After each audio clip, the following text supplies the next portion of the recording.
বাংলাদেশ পাকিস্তানের নতুন সামরিক চুক্তি। বাংলাদেশের আকাশে উঠতে যাচ্ছে পাকিস্তানি যুদ্ধবিমান J-10C।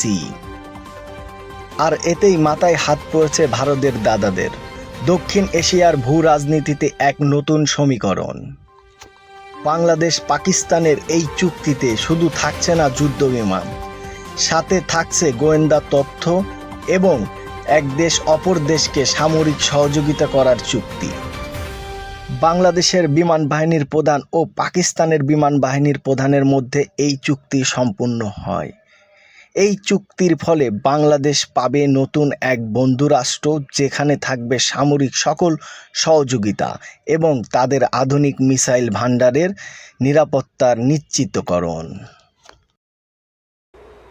কি থাকছে এই যুদ্ধবিমান J-10Cতে?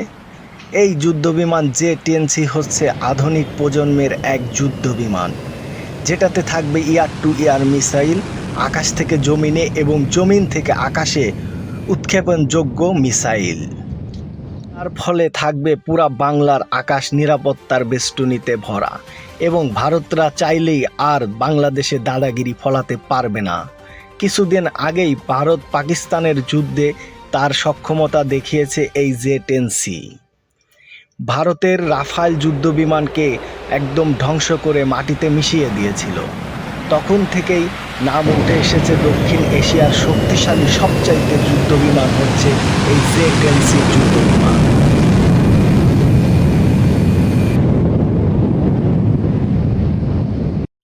বাংলাদেশ পাকিস্তানের মধ্যে শুধুমাত্র যুদ্ধবিমান J-10C কিনারই কিন্তু চুক্তি হয়নি, সাথে হয়েছে গোয়েন্দা তথ্য আদান প্রদানের চুক্তি এবং বাংলাদেশকে একটি আধুনিক মিসাইল সিটি গড়ার লক্ষ্যে বাংলাদেশকে করা হবে প্রযুক্তি হস্তান্তর।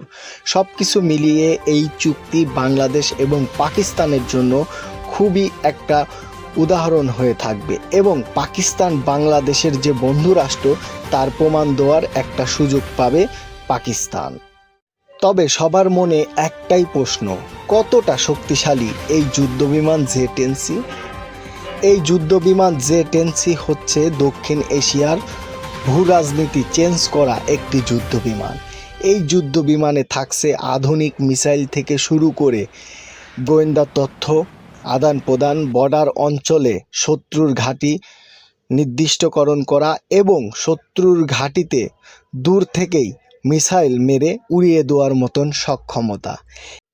বাংলাদেশ পাকিস্তানের মধ্যে সামরিক চুক্তি, এটি একটি সামরিক চুক্তি নয়, একটি দুটি দেশের বন্ধুত্ব এবং আস্থার প্রতীক হয়ে থাকুক। বাংলাদেশ এবং পাকিস্তান এক হয়ে কাঁধে কাঁধ মিলিয়ে দক্ষিণ এশিয়ায় তাদের স্বাধীনতা সার্বভৌমত্ব রক্ষা করুক, এটাই আমাদের কামনা। ডেস্ক রিপোর্ট, দিগন্ত বেলা।